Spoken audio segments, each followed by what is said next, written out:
Buying a house is probably the biggest purchase you'll ever make, and it can be super exciting, but trust me, there are some houses you absolutely want to avoid.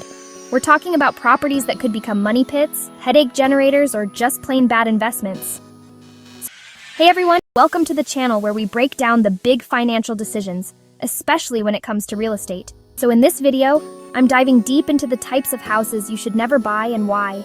Stick around, because knowing what to avoid is just as important as knowing what to look for. Alright, let's start with the most important thing, the foundation of the house. The foundation is literally what your entire home is built upon. If it's compromised, everything else is at risk. Imagine trying to build a tower on a shaky base. It just doesn't work. The same principle applies to houses. You absolutely do not want to mess around with structural problems. These issues can range from minor annoyances to major hazards. Structural problems can affect the safety, stability, and overall integrity of your home. They can also be a sign of deeper issues that might not be immediately visible. We're talking cracks in the walls, uneven floors, doors that don't close right. These are all huge red flags. Cracks in the walls can indicate that the foundation is shifting or settling unevenly. Uneven floors might mean that the support beams are failing. Doors that don't close properly could be a sign that the frame of the house is warping. These are not just cosmetic issues. They can be indicators of serious structural problems. Think about it. Fixing a foundation issue?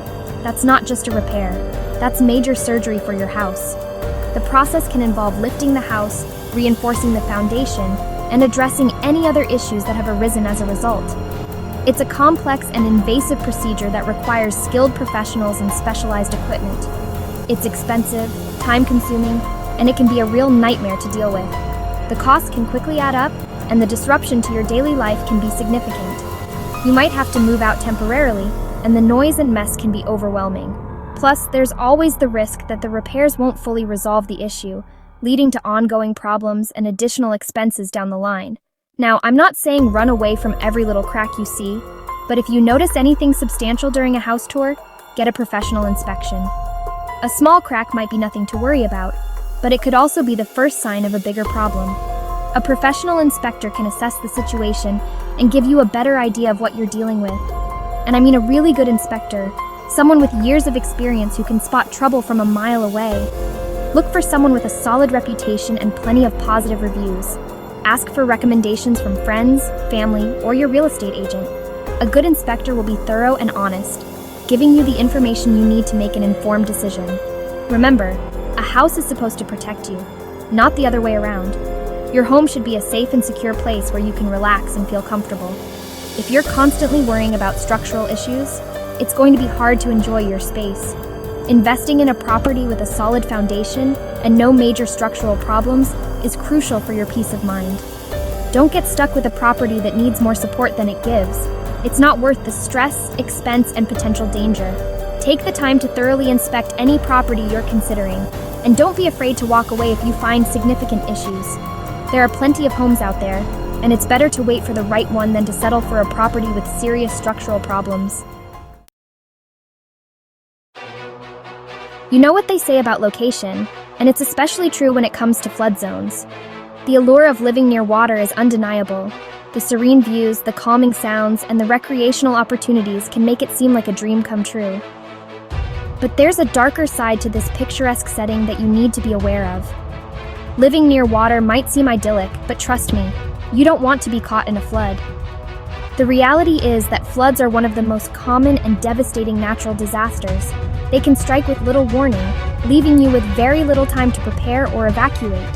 The aftermath can be catastrophic, not just for your home, but for your entire community. First off, the damage. Floods can absolutely destroy homes, and we're not just talking about a little water damage here. We're talking about water seeping into every nook and cranny, soaking into walls, floors, and furniture. The force of the water can be so strong that it can knock down walls and even shift the foundation of your home. We're talking about ruined furniture, structural damage, mold. It's a disaster. Mold can start growing within 24 to 48 hours after a flood, and it can be incredibly difficult and expensive to remove. It poses serious health risks, especially for those with respiratory issues or weakened immune systems. The structural damage can make your home unsafe to live in, requiring extensive and costly repairs. And then there's the financial side. Even if you have insurance, flood insurance can be incredibly expensive, and it might not even cover everything. Standard homeowners insurance policies typically do not cover flood damage, so you would need a separate flood insurance policy. The premiums for these policies can be quite high, especially if you live in a high-risk area. And even with insurance, there are often limits to what is covered, leaving you to foot the bill for a significant portion of the repairs. Plus, your property value could take a serious hit if your house is known to be in a flood zone. Potential buyers may be wary of purchasing a home in a flood-prone area, and this can make it difficult to sell your home in the future. Even if you do find a buyer, you may have to sell at a lower price than you would like. So do your research. Look at flood maps, talk to neighbors, and seriously consider whether being close to the water is worth the risk. Flood maps can give you a good idea of the flood risk in your area, and talking to neighbors can provide valuable insights into the history of flooding in the community. It's also a good idea to check with local authorities to see if there are any flood mitigation measures in place, such as levees or flood walls. Ultimately, the decision to live near water is a personal one, but it's important to be fully informed of the risks and to take steps to protect yourself and your property. Hold on a second before you fall in love with that charming old house in the neighborhood. Today I'm talking about the hidden dangers of old houses in America. First off, let's talk about the structure. Many old houses were built before modern building codes were established. This means they might not be up to current standards. Issues like outdated wiring, unstable foundations, and aging plumbing are common. Fixing these can be expensive and time-consuming. For example, knob and tube wiring was standard in homes built before the 1950s. It's not only inefficient but also a fire hazard. Rewiring an entire house can cost thousands of dollars. And it's not just about money. The safety of your family is priceless. Next, let's dive into the environmental challenges. Many old houses contain hazardous materials like lead paint and asbestos. Lead paint was banned in 1978, but if your house was built before then, there's a good chance it has lead-based paint.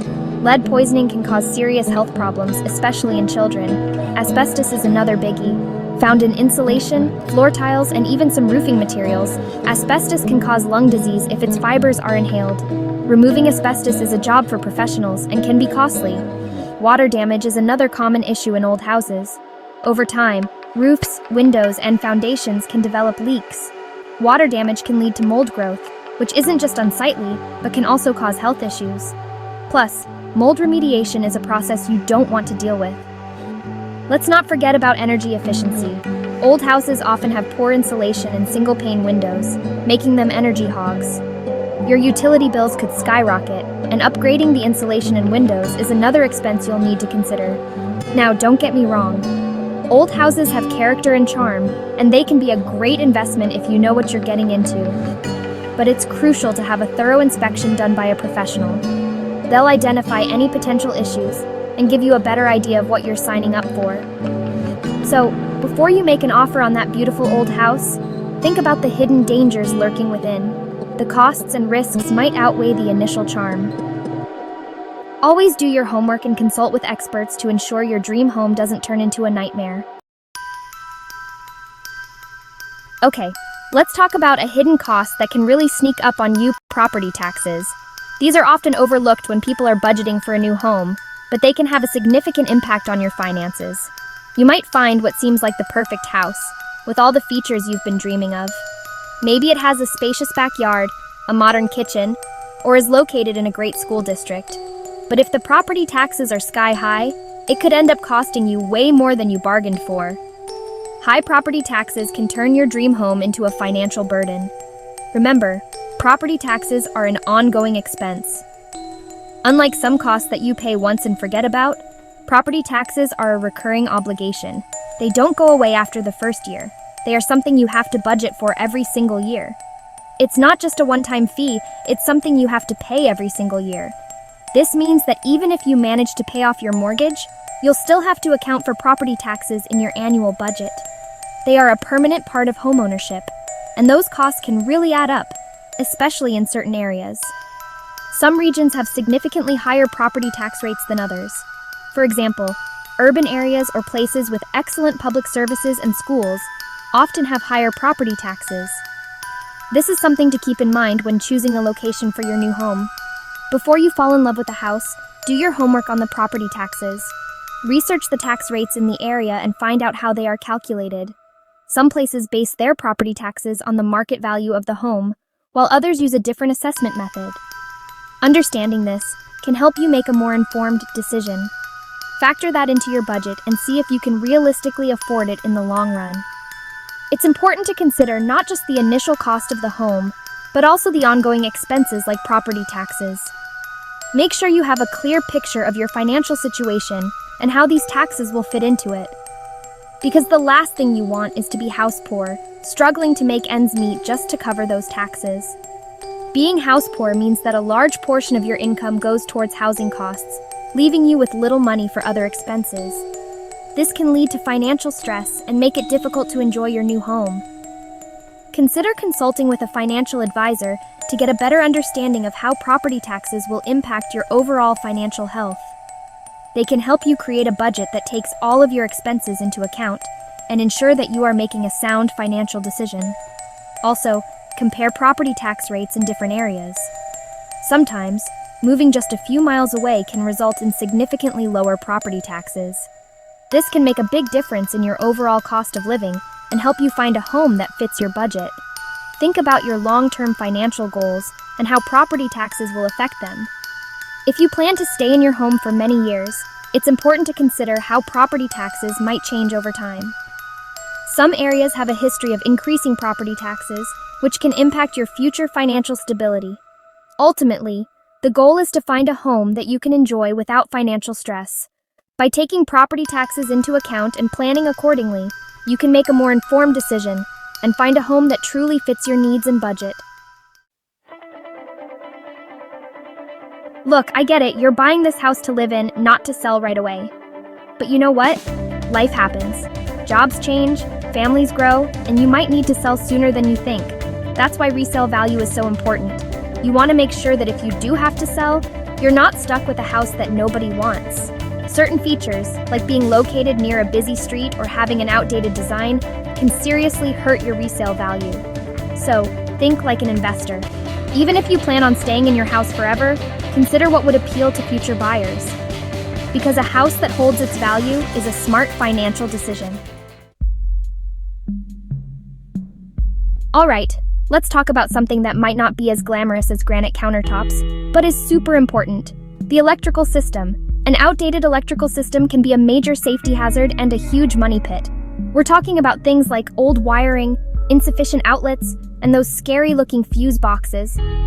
These things can lead to electrical fires, power outages, and even put your family at risk. Now, I'm not saying you need the latest and greatest electrical system, but make sure it's up to code and safe. Get an electrician to take a look and give you an honest assessment. Trust me, it's better to be safe than sorry when it comes to electricity. So there you have it, the types of houses you should avoid like the plague. Remember, buying a house is a huge decision, and you want to make sure you're making a smart investment. By steering clear of these potential problems, you'll save yourself a lot of headaches and money in the long run. If you found this video helpful, hit that like button and subscribe to the channel for more real estate tips and advice. And as always, thanks for watching.